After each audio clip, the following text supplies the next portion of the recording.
So ayun mga pre, good morning. So isang mapagpalang umaga sa inyong lahat. At syempre, welcome back dito sa channel ko. So ayun, for today's video ay umuwi tayo sa bahay dahil kukuha tayo ng mga gapis natin na ipapaship going to northern part ng Iloilo. So ayun, may kaibigan tayong nag-order ng Dambu Ear Mosaic tsaka EBM. Siguro nasa total of 60 pieces yung male at 60 pieces din yung female. So hati-hati lang sa dalawang strain.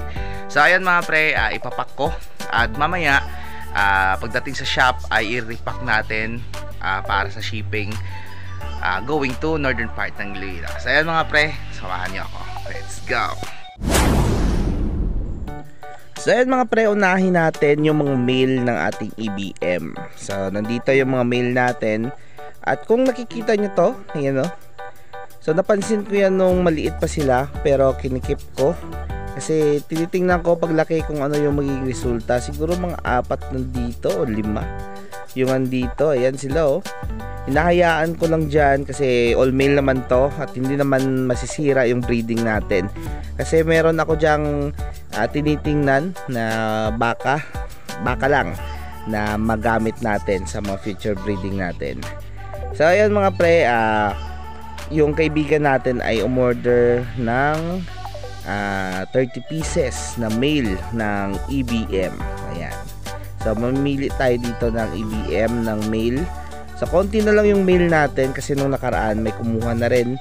At ito na yung last batch ng i-out natin.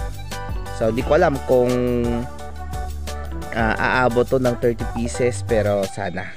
So ayan, mamimili lang ako dito. Pagkatapos ay ipapakita ko yan sa inyo mamaya. Ayan. So grabe mga pre, medyo tagilid yung breeding ng EBM natin. Kasi out of 10 na fry, siguro mga 2 lang yung male. Yung female natin napakarami. So ayan mga pre, siguro tapusin ko lang at i-update ko kayo mamaya. Let's go! So ayan mga pre, ito lahat yung mga male na nakuha natin na marketable size. Ayan. So ayan, sa mga kaibigan natin na nagagapi. So disclaimer lang sa nanonood, yung mga binibenta natin dito ay pangmasa lang. So kung ano man yung mga fault or mga problema na minor sa gapi natin ay natural lang. Kasi nga pangmasa lang yan. So hindi to gaya ng mga quality na ibang gapi. So ayan mga pre, ito na yung mga male natin. Ayan. So 30 pieces lahat. So 10 pieces yung bawat plastic. So may pasobra na yan. Yung iba na medyo may punit yung tail ay sinama ko na as previous. Ayan.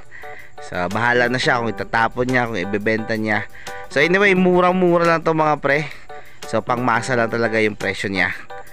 So ayun, mangunguha ako dito mga pre ng female sa kabila. So yung female na in-order sa atin ay 20 pieces. Ayan, so kukuha tayo dito ng female.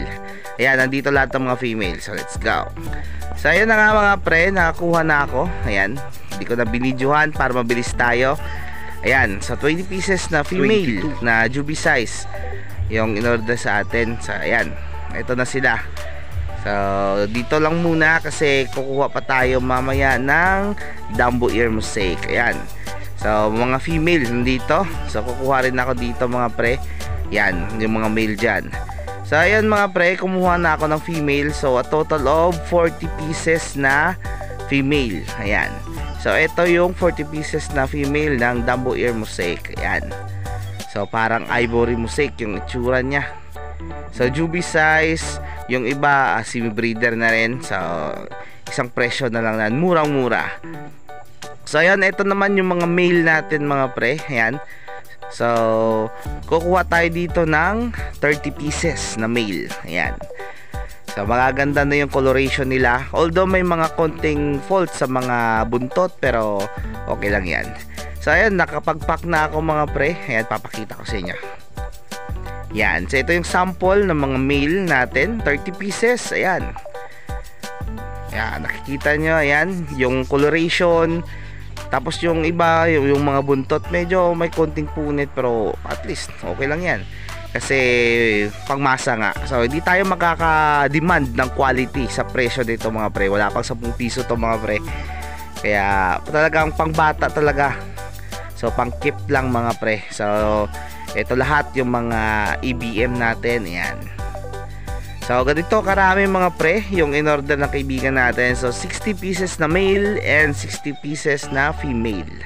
So murang-mura pa nga pre. Wala pang 1,000 yung binayaran ng kaibigan natin. Ayan. So ayun mga pre, ito na lahat yung mga nakuha nating gapi. So uuwi na tayo dahil i-repack pa natin to. Preparation sa shipping. So siguro wala na akong gagawin, magpapakain na lang ako. Dito sa mga mulis natin papakainin natin. At syempre sa mga gapis natin dito papakainin na rin natin. So yun mga pre, maraming salamat sa patuloy na pagsuporta. Hanggang sa muling video. God bless us all and bye bye.